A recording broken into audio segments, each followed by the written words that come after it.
آج 3 رمضان المبارک ہے اور آج کے دن سیدہ کائنات حضرت سیدہ فاطمۃ الزہرا سلام اللہ علیہا آپ کا یوم وصال ہے۔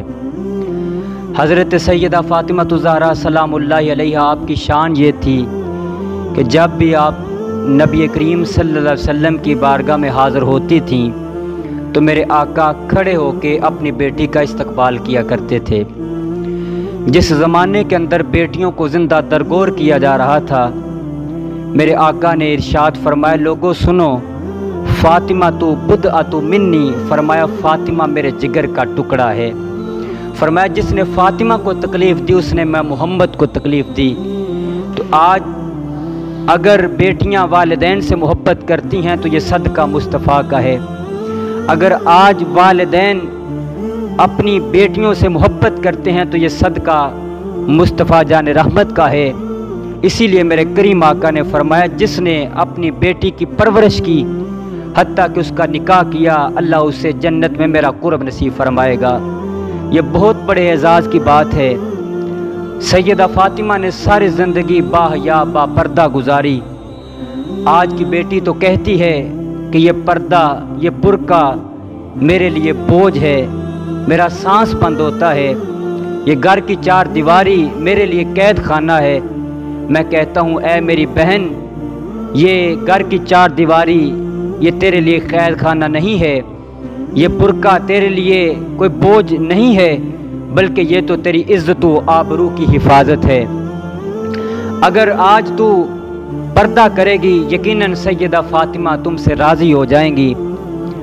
اور دیکھیں کہ سیدہ فاطمۃ الزہرا سلام اللہ علیہا آپ کی شان کیا ہے کہ آپ ساری رات اللہ کی بارگاہ میں سجدہ کیا کرتی تھیں۔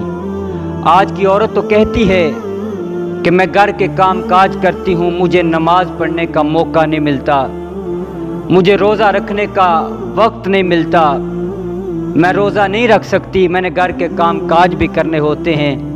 لیکن میں کہتا ہوں اے میری بہن، اے میری ماں، ذرا دیکھ تو صحیح سیدہ فاطمہ کی سیرت کو پڑھ تو صحیح۔ سیدہ فاطمہ ساری رات اللہ کی بارگاہ میں سجدہ کیا کرتی تھیں اور پھر روزہ بھی رکھتی تھیں، نماز بھی ادا کرتی تھیں۔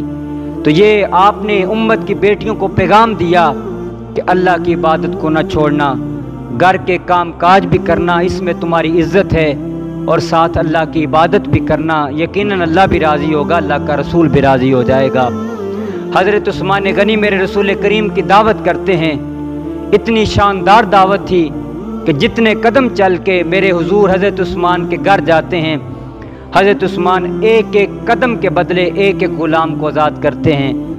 حضرت علی نے یہ سارا ماجرا دیکھا، گھر آ کے سیدہ فاطمہ کو بتایا اور کہنے لگے اے سیدہ، اگر آج ہمارے پاس بھی پیسے ہوتے تو ہم بھی رسول پاک کی اتنی شاندار دعوت کرتے۔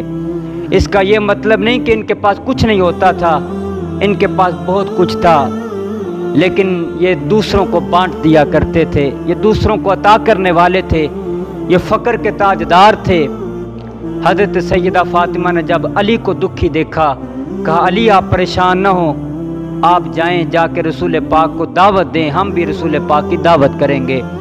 اب علی پاک نے دعوت دی، میرے رسول پاک چند غلاموں کو لے کے حضرت سیدہ فاطمہ کے گھر تشریف فرما ہوتے ہیں۔ سیدہ فاطمہ نے جب دیکھا کہ بابا جان آئے ہیں تو آپ نے مصلی بچھا لیا اور مصلی بچھا کے اللہ کی بارگاہ میں رو کے دعا کرنے لگیں، کہنے لگیں کہ یا اللہ، حضرت عثمان دعوت کرتے ہیں تو بڑی شاندار دعوت کرتے ہیں، ہمارے پاس اگرچہ پیسے نہیں ہیں لیکن آج تو عزت رکھ لینا۔ جب رو کے دعا کی، دعا سے فارغ ہوتی ہیں، آپ نے جا کے ہنڈیا سے ڈھکن اٹھایا، آپ دیکھتی کیا ہیں کہ ساری ہنڈیا سالن سے بھری پڑی ہے۔ آپ نے اللہ کا شکر ادا کیا، یا اللہ تیرا شکر ہے تو نے لاج رکھی ہے۔ اب کھانا شروع ہو جاتا ہے، صحابہ کھانا کھا رہے تھے، میرے آقا نے فرمایا صحابہ جانتے ہو یہ کھانا کہاں سے آیا ہے؟ تو صحابہ نے عرض کی اللہ اور اس کا رسول بہتر جانتا ہے۔